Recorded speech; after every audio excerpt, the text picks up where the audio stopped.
D'accord, voilà, on peut faire la même chose.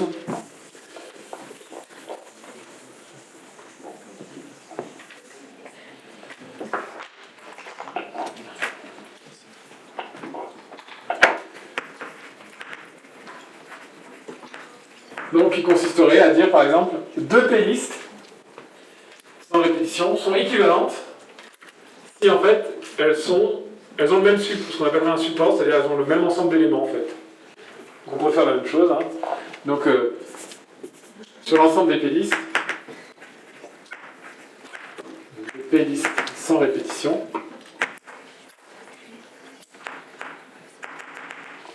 donc on dit que la liste L et, je sais pas, on va changer un peu de symbole, et machin avec la liste L1 et machin avec la liste L2, si en fait les éléments de L1 sont les mêmes que ceux de L2. D'accord, donc c'est une relation d'équivalence. Ok, et on va voir le cardinal de l'ensemble des playlists sans répétition, donc l'ensemble des playlists notées E, notées, je sais pas, up, non, je sais pas, E, PE, comme ça voilà, tiens. PE est égal à la somme sur, pour L appartenant à un système de représentants sur les playlists. Moi j'avais mis, c'est quoi, un R là, et après un EP comme ça, sur ça. C'est ça que tu m'as dit, Mathéo? Ah oui, c'est pas comme représentant. Sur PE, des classes d'équivalence de L. Ok, et chacune des classes d'équivalence de L a factoriel de P éléments. Excusez-moi, j'ai mis un cardinal ici, donc ça va être un cardinal. Donc ça, c'est un cardinal d'une réunion où c'est la somme des cardinaux, mais c'est pas la cardinal de la somme. Et donc ça nous donne factoriel de P multiplié par le cardinal de l'ensemble du système de représentants pour cette relation d'équivalence définie sur P2. Voilà. Ok, donc nous ce qu'on cherche c'est ça. Donc il y a cardinal de S, ou le cardinal de l'ensemble des classes d'équivalence, donc E sur S, égale cardinal de PE sur factoriel de P, c'est-à-dire factoriel de N sur factoriel de P, factoriel de N moins P, ensemble, à P éléments distincts,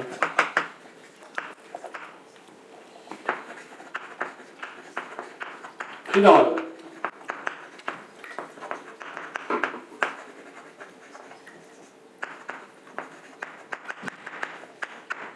Ok? Bon, c'est la même démonstration, hein. Enfin c'est la même idée de démonstration. Alexis? Non, c'est bon?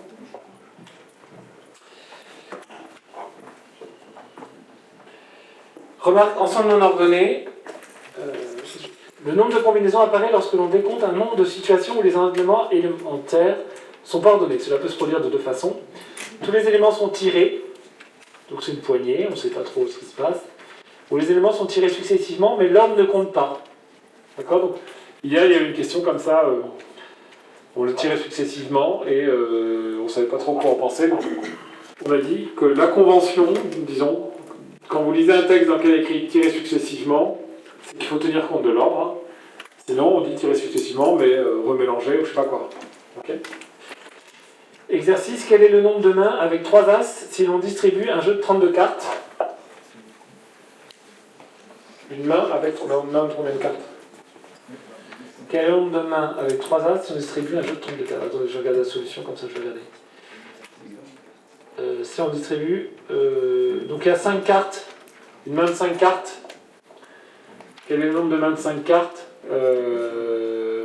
avec 3 as. C'est pas possible. As de pique, as de cœur, valet de trèfle, as de carreau, as de pique. On distribue une main. Alors en fait, le mot main, au jeu de cartes, ça veut dire que... Baptiste ?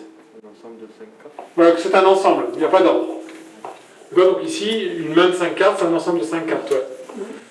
Donc, combien est-ce qu'il va y avoir de mains avec 3 as? De 25 cartes avec 3 as.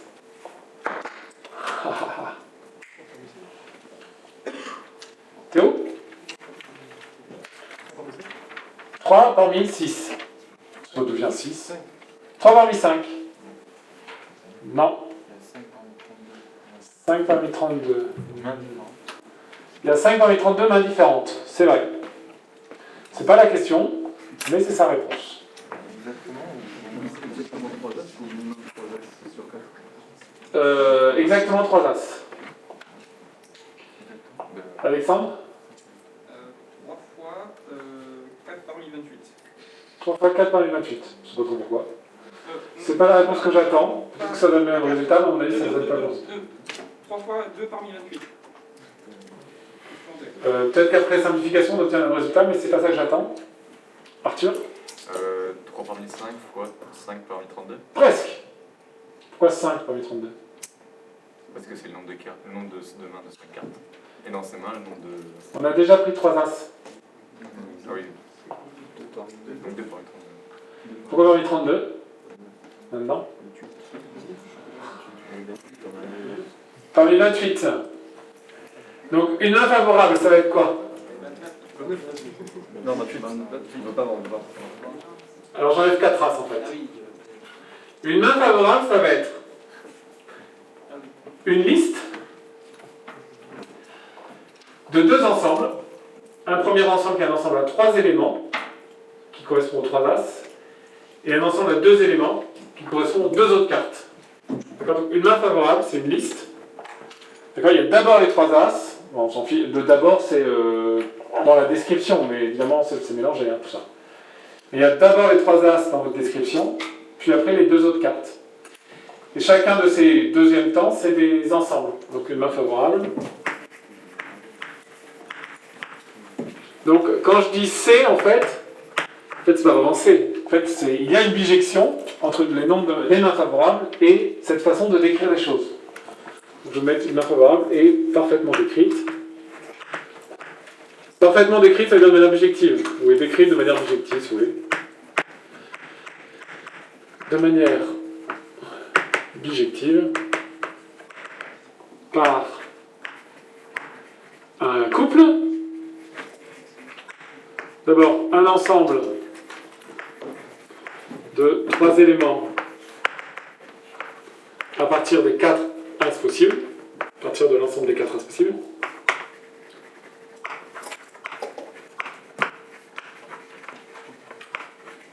Donc là, il y a 3 parmi 4 possibilités, ou 4 si vous voulez. Hein. Mais je préfère 3 parmi 4, on a la symétrie qui joue. Vous pouvez dire 4, en fait, 4 c'est l'as qui n'est pas pris. Donc j'ai 4 possibilités, je ne prends pas l'as de cœur, d'accord. Et, ou puis, si on veut utiliser le principe de décomposition, un ensemble de 2 éléments à partir, donc là c'est pour ça que c'est exactement 3 as, c'est pas au moins 3 as, sinon là ça va changer les choses, à partir de l'ensemble des 28 cartes qui ne sont pas des as.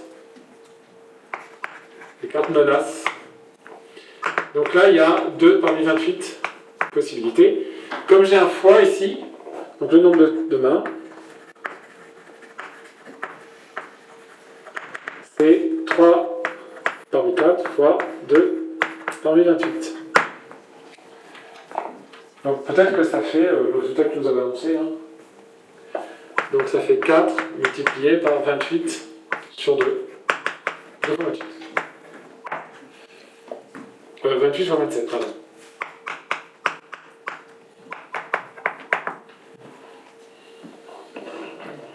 D'accord? Oui?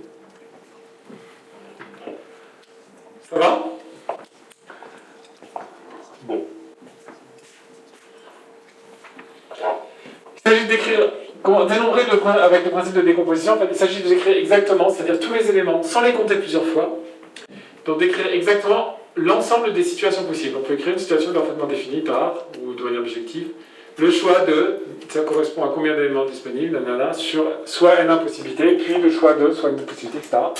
Et après, on utilise un principe de décomposition, on a n1 fois n2 fois n4 situations possibles. Ok, c'est ça. Donc ça, c'est une mise en pratique un petit peu par rapport à la toute première question que Marie a posée il y a 2 heures, là, ou 2 heures et demie. Quand est-ce qu'on applique les fois, les fichons en rétro? C'est typiquement dans ce genre de situation-là. D'accord? Là, puis ça, puis ça, puis ça. Et le principe pour nous, ça va être de décomposer à partir des ensembles, tout le temps. Combien de manières différentes peut-on choisir parmi 30 personnes une équipe de 6 personnes en fixant parmi elles un capitaine?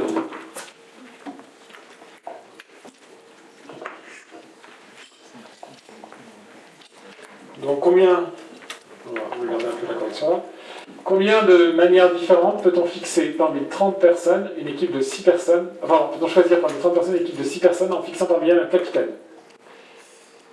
Alors, attends, c'est pareil. Là, 2 fois 28 fois 27 On fait 6 parmi 30 fois 1 parmi 6. 6 parmi 30 fois 1 parmi 6. D'abord, on choisit 6 personnes, ensuite on fixe le capitaine. Est-ce que ça vous va, ça? Oui, en fait, on peut dire qu'une situation favorable va être décrite par le choix de 6 éléments parmi 30 pour faire une équipe. C'est bien un ensemble, c'est pas une liste. Et après, dans cette liste, on va en prendre un. D'accord? Donc, même méthode. Même méthode. Qui conduit à 6 parmi 30 fois 1 parmi 6. Je donne... normalement, il faut écrire tout ça. Hein. Ok? Est-ce qu'on peut faire autrement? Alors, ça fait quoi? Ça fait 30 fois 29 fois 28 fois 27 fois 26 fois 25. D'accord? Sur 6 fois 5 fois 4 fois 3 fois 2 fois 1 fois 6 fois 6 si vous voulez. Je peux simplifier par 6 là.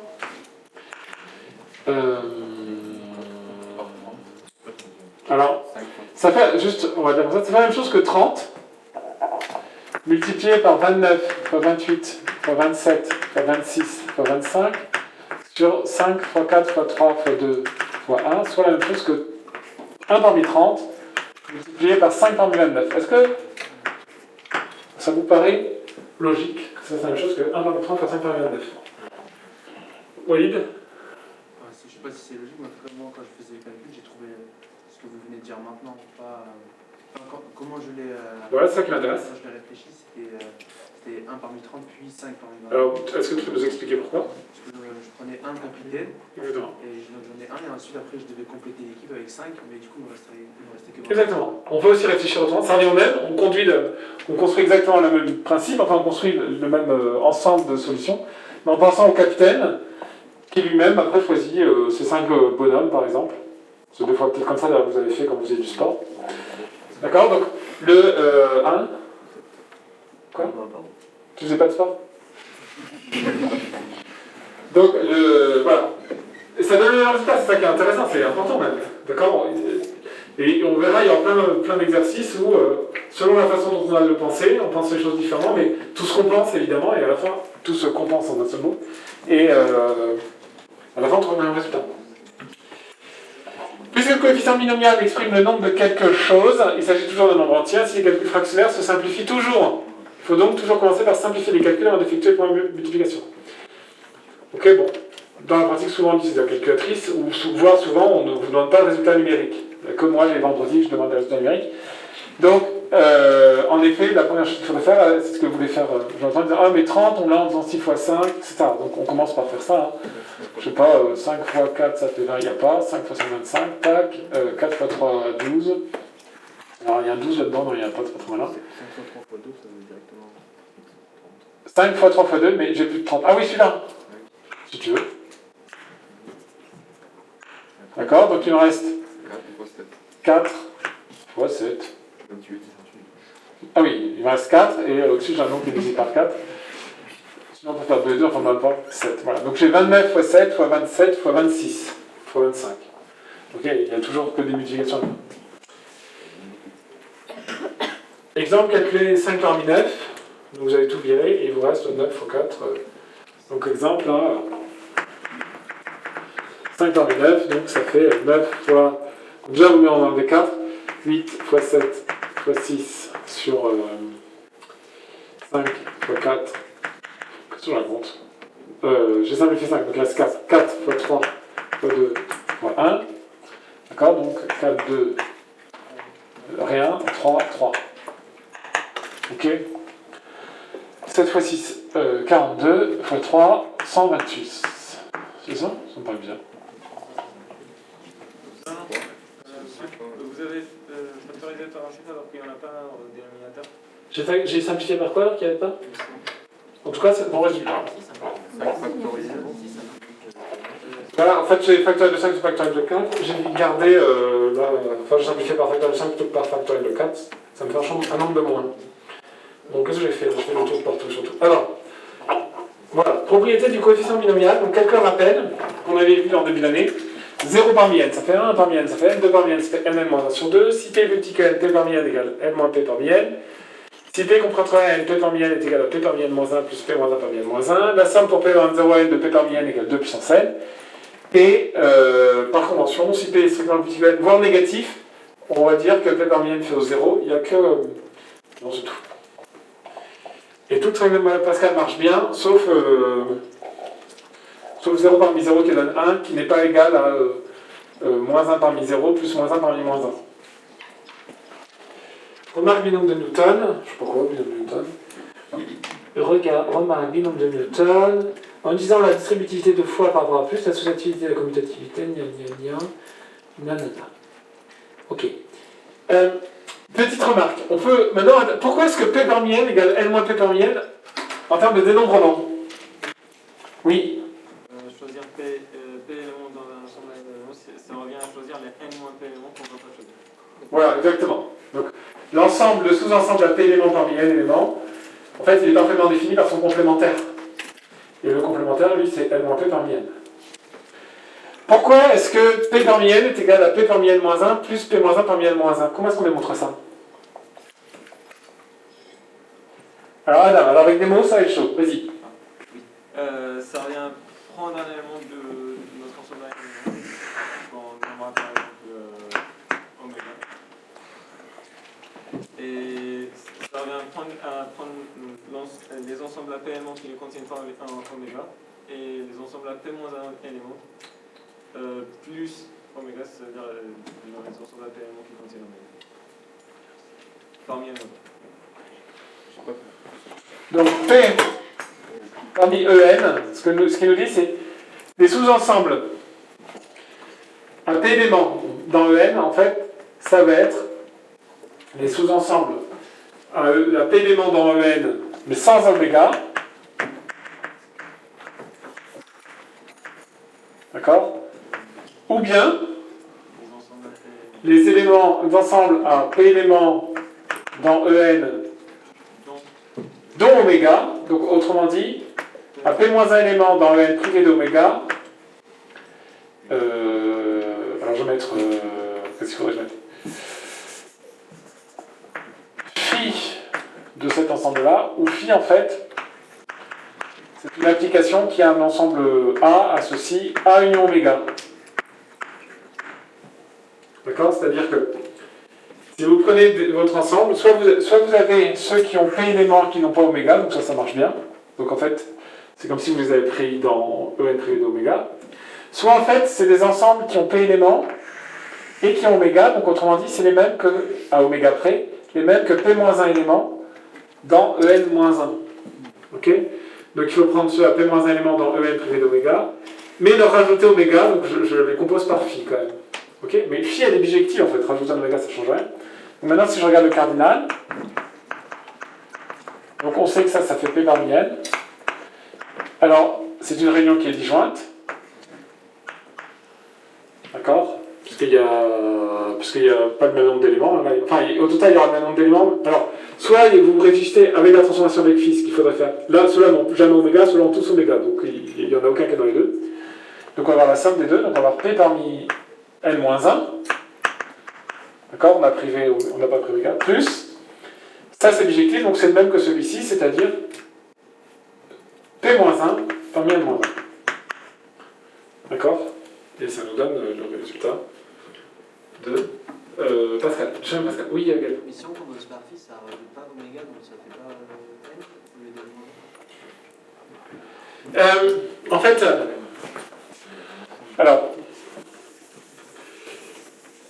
oui et non. Enfin oui, mais on s'en fiche. En fait, ce qu'il faut regarder, c'est le cardinal de phi de P-1 parmi En privé de oméga. Cet ensemble-là, donc si je regarde pas le cardinal, en fait, je vais trouver, je sais pas, A1, etc., AP-1, oméga. Pardon, c'est un ensemble. Et puis d'autres éléments avec oméga, et puis plein d'autres éléments. Ok? Ça marche? Et ils ont tous ici P éléments. Ok, ça c'est ce que me dit phi de cet ensemble-là. Ok, ce sont des ensembles à P éléments qui contiennent oméga. Ok, voilà. Et maintenant, moi, ce qui m'intéresse, c'est de regarder son cardinal. Si je regarde son cardinal, comme phi est bijective, en fait, le nombre de sous-ensembles comme ça à P éléments qui contiennent oméga, c'est exactement le même que le cardinal du même, A1, etc., AP-1, mais sans compter oméga, sans prendre oméga. Ok? Et lui, il y en a P-1 pris dans En privé de oméga, c'est-à-dire N-1. Ok? Oui, Baptiste. Est-ce que phi elle est bien définie parce que c'est P-1 parmi En, là, c'est l'ensemble des parties de En. Et du coup, si on ajoute juste le singleton, si on fait l'union de singleton, il ne va pas rentrer dans chaque partie. Il faudrait mettre partie de A, donc partie de A union oméga. C'est vrai que le singleton, il rentre. Alors, P-1 parmi... voilà, alors, on va voir ça. P-1 parmi N-1, c'est un ensemble de sous-ensembles. Et une application phi, quand j'écris une application phi de E dans L, dans F, et que je mets X ici, X c'est un élément de E. Et donc ici, est-ce que ce truc-là est un élément, est-ce qu'on peut dire que ce truc-là est un élément de P-1 parmi En privé de oméga Enfin, c'est plutôt celui-là en l'occurrence. En fait, ça serait plutôt celui de dessous. Et Voilà, avec donc lui, ça serait petit x.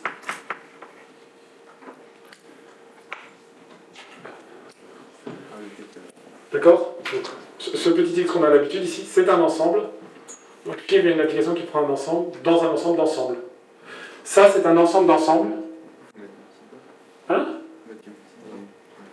Une petite barre? la flèche. Ah, pardon. Ah oui, c'était ça en fait la question? D'accord? Donc, c'est subtil, enfin, mais peu importe. Même si je m'étais trompé, à la limite, enfin, si, il faudrait être précis quand même. Mais on aurait corrigé évidemment, mais c'est pas trop grave. Ce truc-là est un ensemble d'ensembles dont les éléments sont des ensembles. Ok? Oui? Du coup, là, chaque partie de phi du gros ensemble, là, Gros ensemble. il y a, chaque partie contient oméga. Chaque sous-ensemble contient oméga. Dans Dans les sous-ensembles de l'ensemble. Dans les images par phi de cet ensemble-là, oui. Oui. Ouais. Et ils contiennent tous oméga. Oui, Oui. exactement. En fait, ici, c'est tous ceux qui contiennent oméga, et ici, c'est tous ceux qui ne contiennent pas oméga. C'est comme ça qu'il l'a dit, Adam, en fait. Laurent? Pourquoi on ne prend pas en compte phi dans le cardinal de Pétard? Parce qu'en fait, phi, elle est bijective.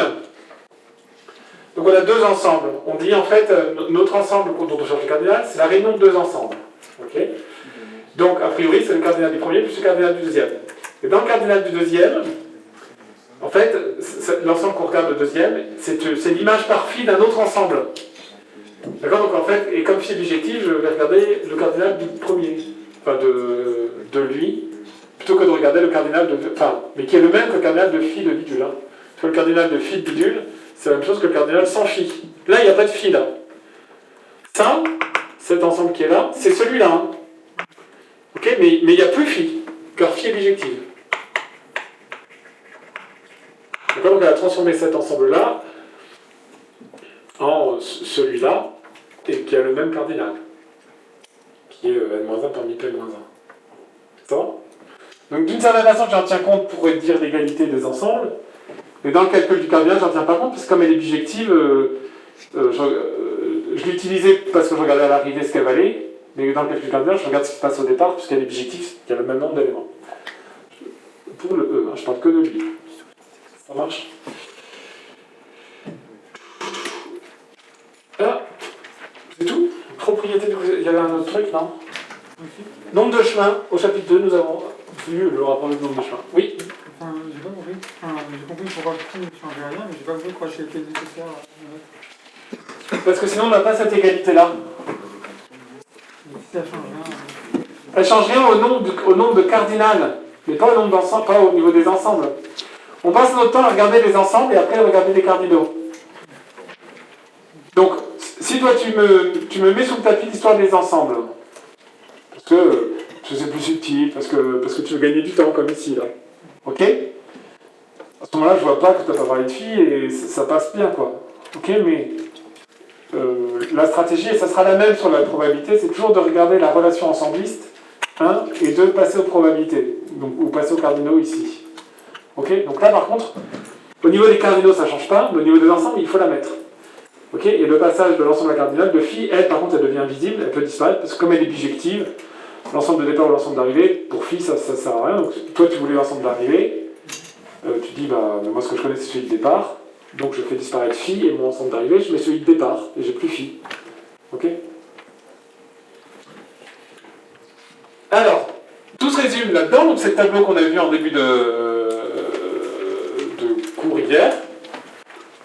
Enfin, beaucoup de choses se résument là-dedans. Avec comme application classique le nombre d'objections, nombre d'applications et poignée.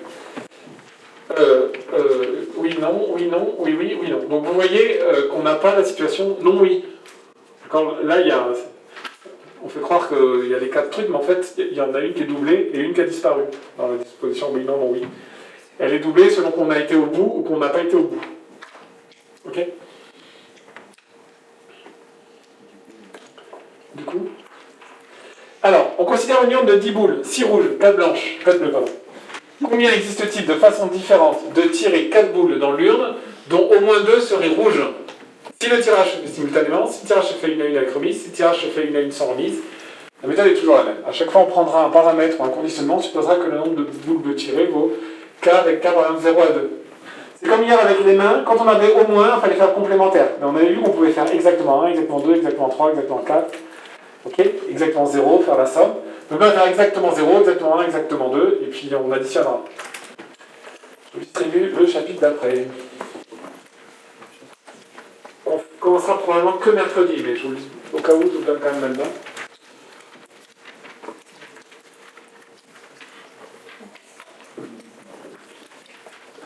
Allez-y, hein, répondez à la question. C'est là où le cours passe, tout va bien, on va tout comprendre. Et le premier exercice d'application, vous n'arrivez pas. C'est bizarre quand même, hein, parce que c'est l'exercice d'application, c'est pas l'exercice qui n'a rien à voir avec le cours. Hein.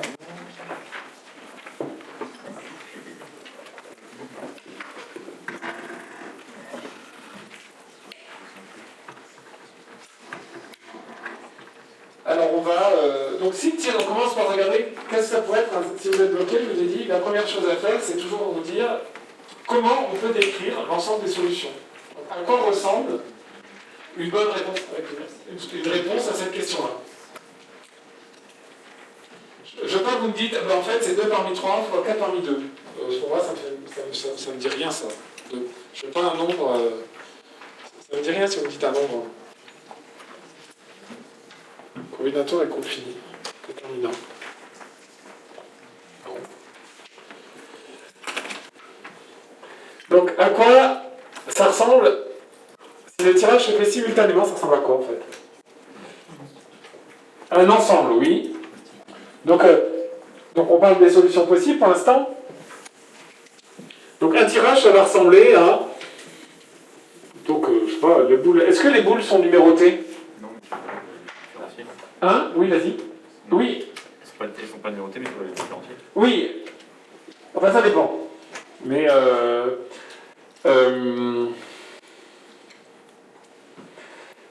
est-ce que, alors, donc la question, est-ce que par exemple si j'ai bleu, bleu, alors attends, c'est quoi ça marche? On a 4 bleus.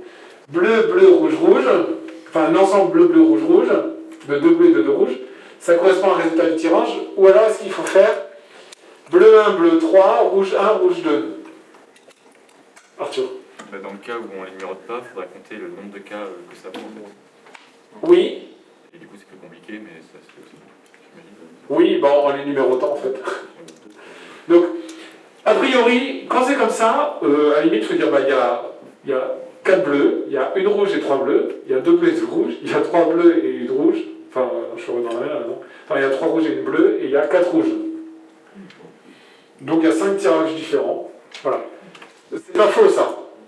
Maintenant, si vous devez mettre des probabilités, là, ça va pas du tout, parce que c'est comme si vous pensiez que tout ça, c'est équiprobable. Enfin, alors qu'en fait, la situation avec un tirage, comme il y a un petit peu plus de rouge que de bleu, ce qui va se passer, c'est que ce qui va être le plus probable, c'est d'avoir 3 rouges et une bleue, ou 2 rouges et 2 bleus. On voit bien que ça se joue là-dessus. Mais d'avoir 4 bleus dans le tirage, c'est assez peu probable, en termes de probabilité. Ok. Et là, pour savoir ça, il faut absolument numéroter les boules. Pour dire, voilà, je vais compter exactement avec des boules différentes, donc j'en compte des boules différentes. Ok. Donc, à ce titre-là, on va anticiper ce truc-là, et on va donc faire, en numérotant les boules, donc on va considérer que les boules sont numérotées, enfin sont différenciées plus exactement. Différenciées. Ok, et donc, ça se voit au niveau des tirages. Autrement dit, un tirage, donc c'est un ensemble, tu m'as dit, peut être rouge 1, rouge 2, bleu 1, bleu 3. Ok? Oui? J'ai du mal à voir la différence entre un tirage simultané et un tirage une à une sans remise. Bonne donne, Arthur. Qu'est-ce que vous en pensez les autres? Enfin, c'est le tableau d'avant, hein. C'est le tableau juste au-dessus. Jeanne? Dans simultané, l'ordre ne compte pas, alors que dans une à une sans remise, l'ordre compte, donc on va en avoir plus. Voilà. Alors là, c'est simultanément, ça fait ça, et une à une sans remise. Enfin, c'est exactement ce qu'on a fait dans notre démonstration de tout à l'heure.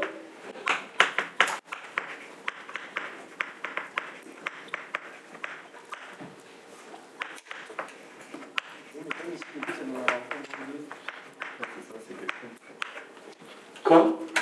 Au moins 2? Quoi? C'est un compte? Il faut juste au moins 2 rouges. Au moins 2 rouges. Ouais, c'est- L'ensemble, qu'est-ce que ça fait?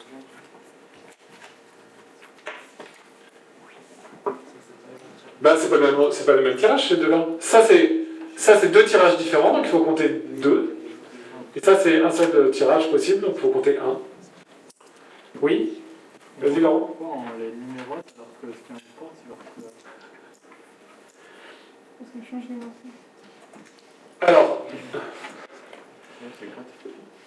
pour des raisons de calcul de probabilité en particulier, pour des raisons de nombre de tirages différents, enfin, donc, en fait, là, c'est vrai que, ta question est tout à fait légitime. On ne sait pas si ce qui nous intéresse ici, c'est la forme des résultats rouge-bleu, machin, ok? Ou si ce qui nous intéresse, c'est le nombre de tirages différents possibles. Bon, il y a combien? À votre avis, donc, je dis, ça tient un impact ou pas? Enfin, je veux dire, si à la place de 10, je mets 9, et à la place de 10, je mets 5, là. Est-ce que ça change quelque chose ou pas pour vous? Je sais pas de pour vous.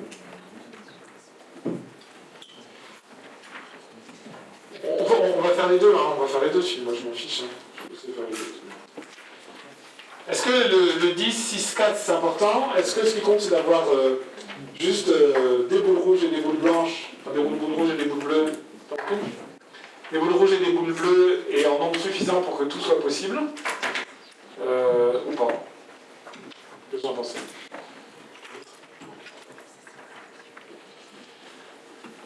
Donc, alors, en fait, c'est relativement arbitraire, quelque part, alors. En tout cas, il faut être sûr qu'il faut répondre à la question. Pierre, il dit, oh là là, mais qu'est-ce qu'on répond à la question, quoi. Mais si la question est mal foutue, c'est quoi cet exercice? Ok.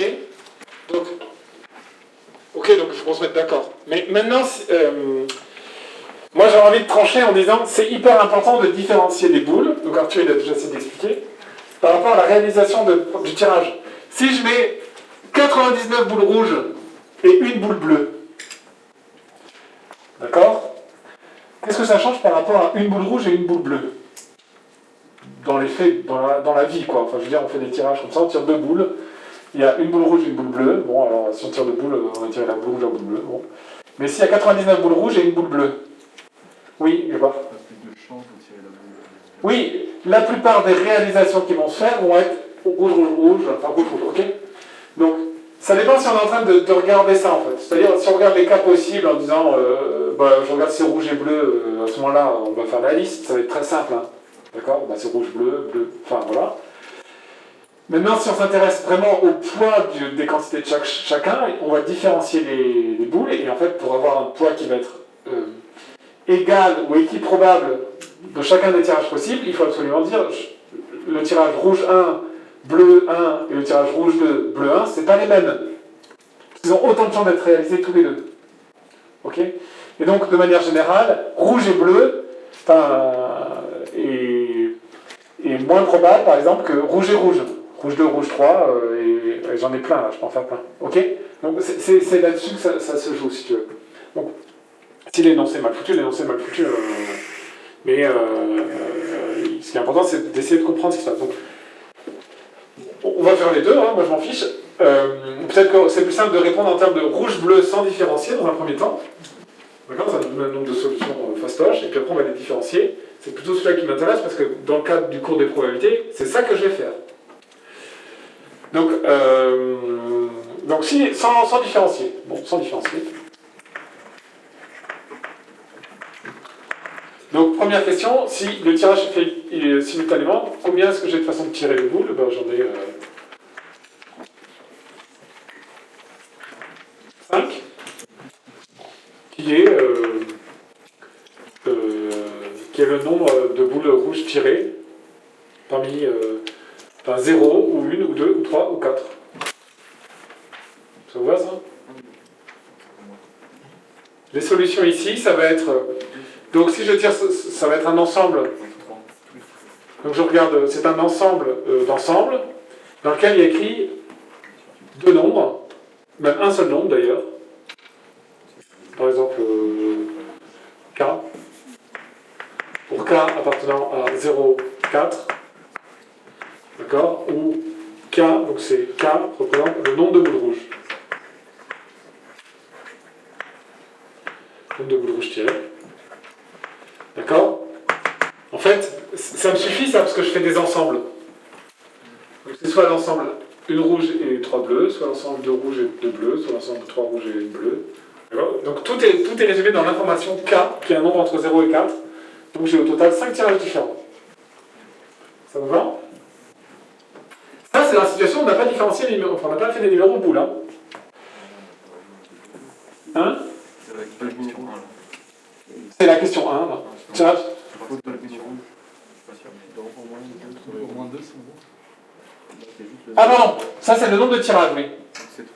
C'est le nombre de tirages simultanément, pardon. Et donc, maintenant, pour répondre à la question, oui, ça c'est E, enfin c'est le grand E, c'est ce qu'on appellera l'univers en probabilité, c'est tous les possibles, quoi. Ok, donc maintenant, ce qui m'intéresse, c'est avec de rouge, au moins. Donc, il va y avoir K, ça correspond à 4 supérieur ou égal à 2. Donc, j'ai 2, 3, 4. Donc, il y a 3 tirages différents. Donc c'est 4 moins 2 plus 1. Il y a 3 tirages possibles. Ok? Avec remise maintenant.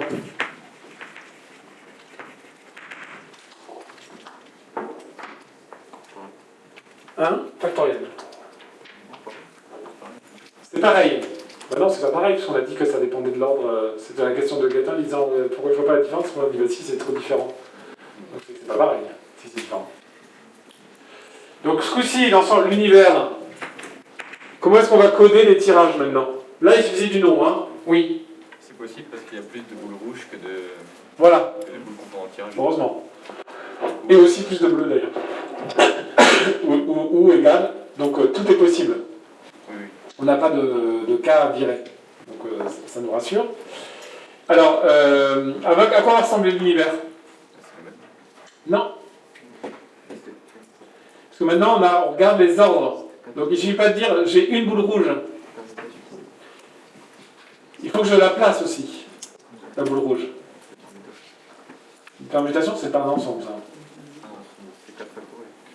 Ça, c'est toujours pas un ensemble. Là, c'est des Comment? Une 4 listes avec répétition. Une 4 listes avec la précision? Non, avec répétition. Répétition, c'est-à-dire? C'est-à-dire qu'on peut avoir. C'est ça. Donne-moi un truc et puis interprète-le moi, parce que j'arrive pas à bien comprendre. Donc une 4 listes. Donc par exemple, si je mets 2, 2, 1, 3. Ça représente quoi, ça? Moi, ce que je veux, vous avez compris, quand j'ai dit K, ça représentait le nombre de boules rouges. Et on était tous d'accord, ça suffisait. Moi, je veux bien que ce soit une 4 listes avec répétition. Donc par exemple, 2, 2, 1, 3. Qu'est-ce que ça représente?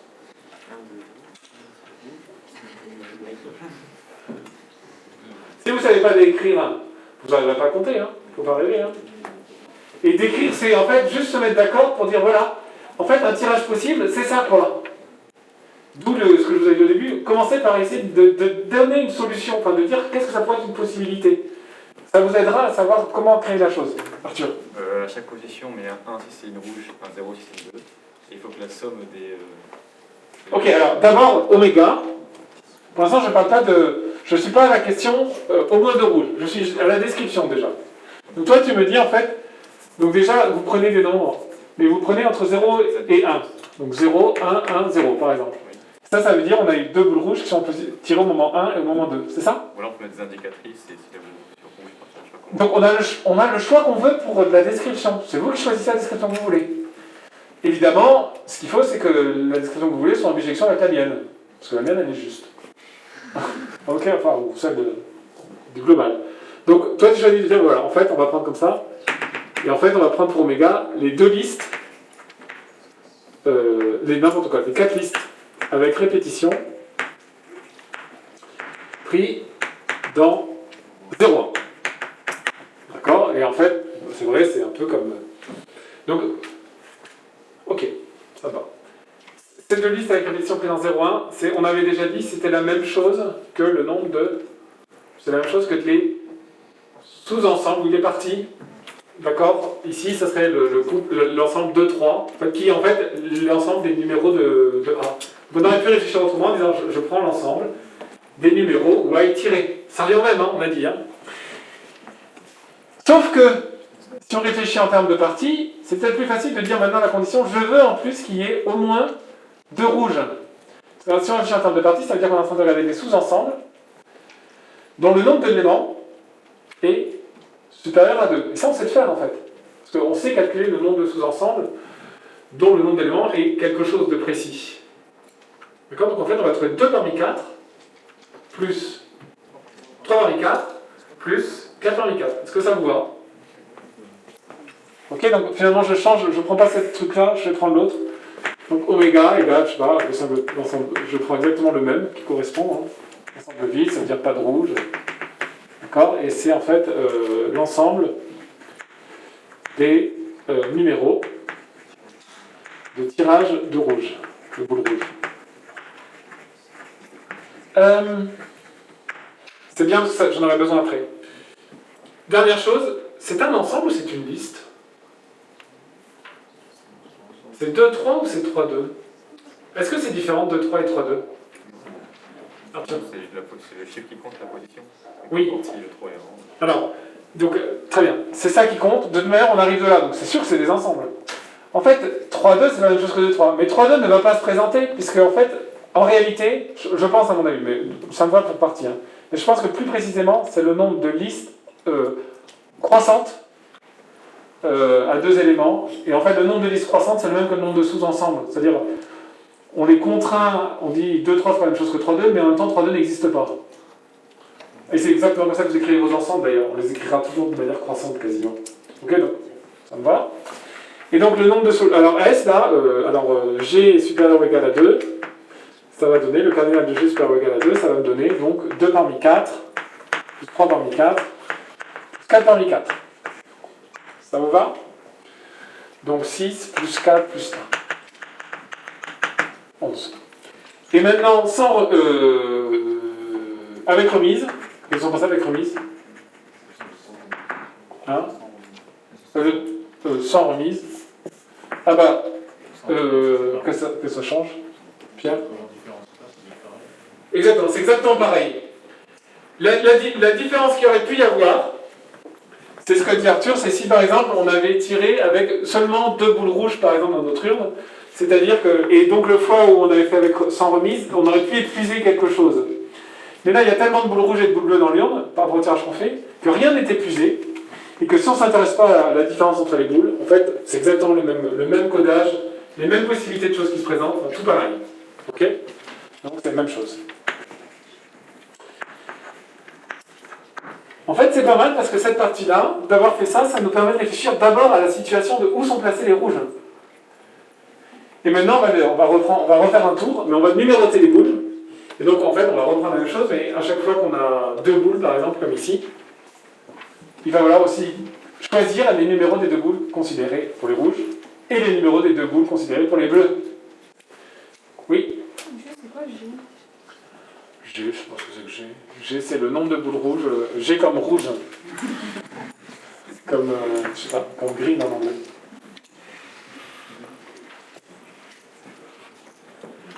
Ok?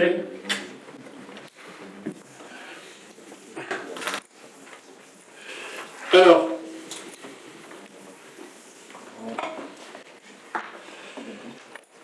Donc, on en fait maintenant avec des numéros.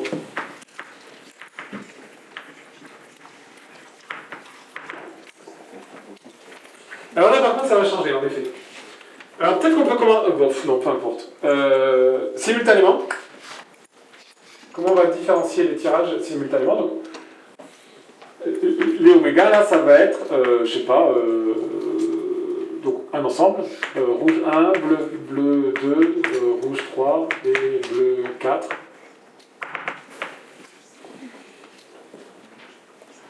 Ok. Quels sont les possibles, là? Oui.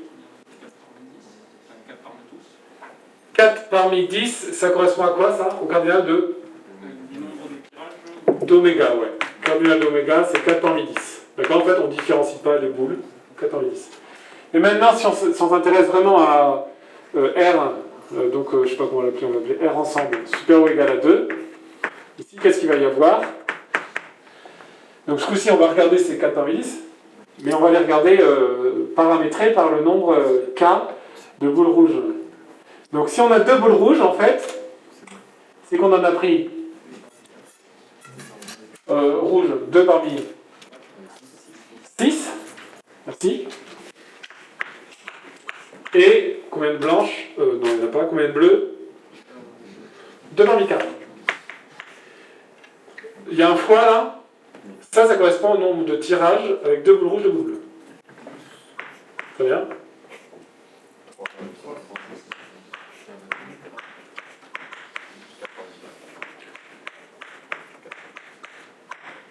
D'accord? Et je le mets sur 0 parmi 4. Il ne sert à rien, il vaut 1. Mais ça me montre qu'il y a une certaine truc. Et si par exemple je faisais le cardinal de RE supérieur ou égal à 0, d'après ce que m'a dit Alexandre, en fait je devrais trouver 4 parmi 10 en fait. Ok? Et en fait, c'est quel calcul que j'aurai? La somme pour K. Alors K, c'est la valeur ici. Donc visiblement, il faut prendre K parmi 6. Ça va? Qui varie. 4 moins K. Voilà, alors 4 moins K parmi K. Alors quelles sont les valeurs que prend K? 4 parmi 4. 0. 0 parmi 6, 4 parmi 4, c'est possible tout ça, jusqu'à 4. Alors ce résultat-là, c'est vrai, c'est un résultat dans la monde, on verra, c'est le truc d'après, c'est P parmi M fois, alors qu'est-ce que je raconte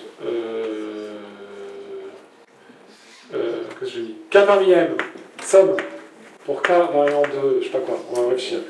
P moins k parmi n égale en fait P parmi m plus n. Si vous avez ici une addition qui est constante, d'accord, et vous prenez tous les possibles, et bien vous obtenez le P parmi n plus n. Ok? Alors tous les possibles, ça veut dire que vous prenez, en fait, k il peut pas être plus petit que 0 là, donc ça va de 0, alors en fait il peut être quand même plus petit que quelque chose, c'est-à-dire que P moins k ne doit pas dépasser n, donc P moins k est plus petit que n, donc ça fait que k est plus grand que n moins p.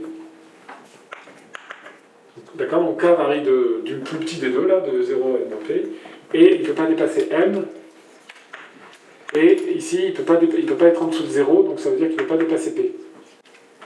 D'accord, cette somme-là, ça vaut p parmi m plus n, c'est la formule de Van der Rohe. Et finalement, on vient de la retrouver, si vous voulez, en réfléchissant sur cet exemple-là, dans un cas particulier.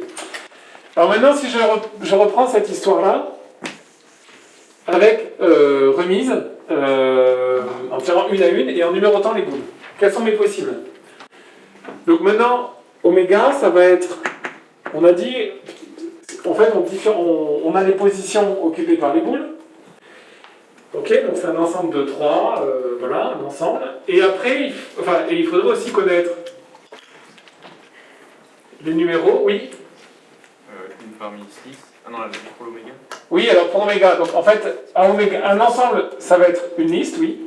Avec les numéros, comme pour les ensembles là, les R1, B1. Oui, si tu veux. Mais il peut y avoir répétition là, non? Donc sans répétition. Sans répétition. Bon, donc on va avoir cardinal d'oméga qui va être avec remise. Donc avec répétition, cardinal d'oméga, ça va être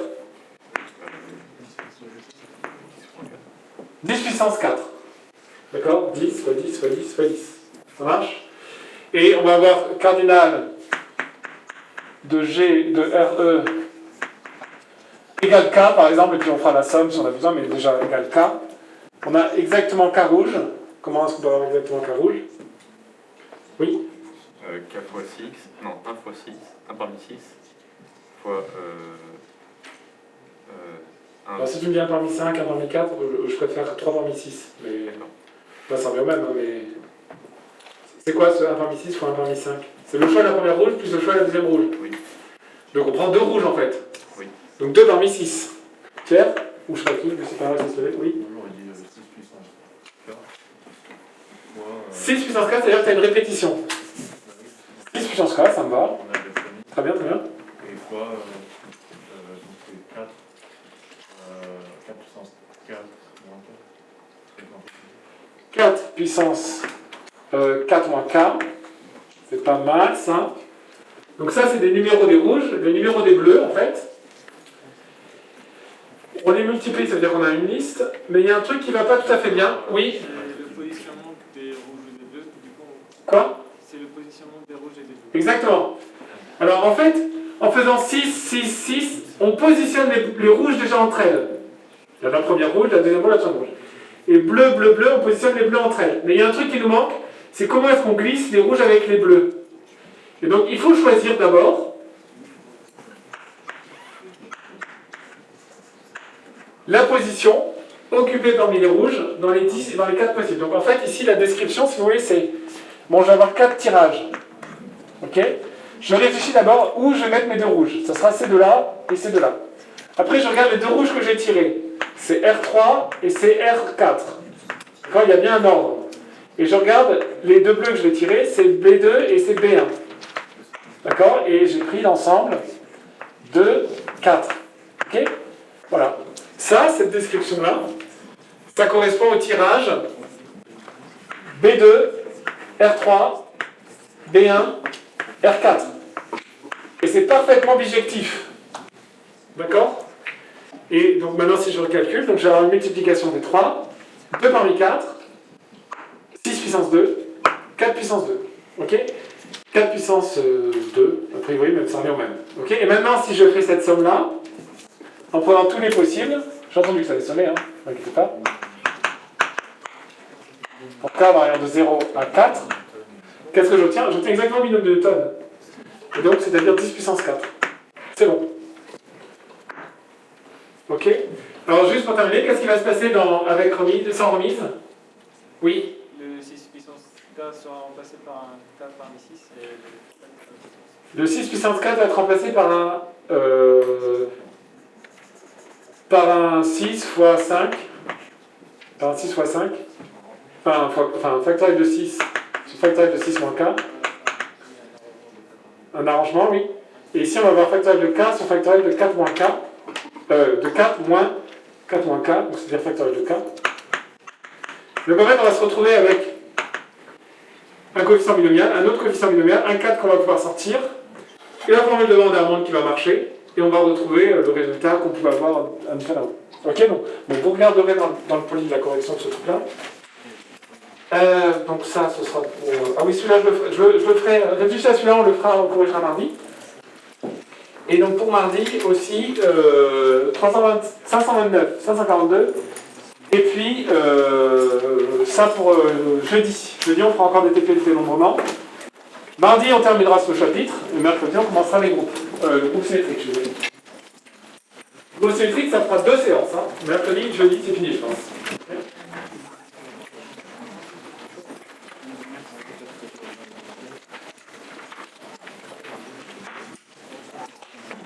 Comme c'est pas très propre, n'hésitez pas à regarder dans le poly la correction. Hein.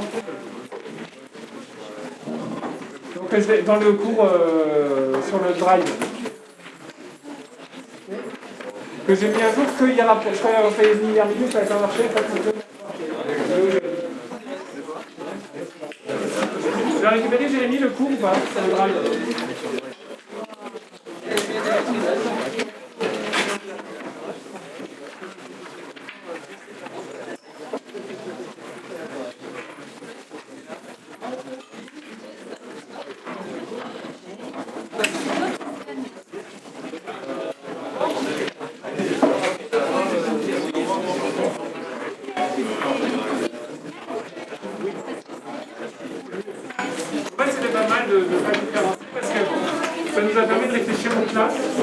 Tu vois ici, on voit qu'il y a l'histoire des places des rouges et l'histoire des tirages des rouges.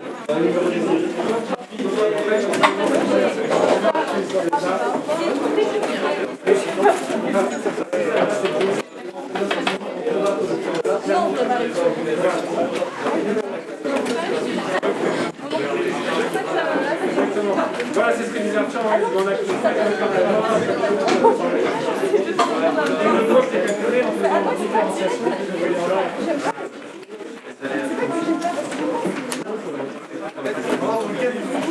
pour l'instant, je n'arrive pas à le faire.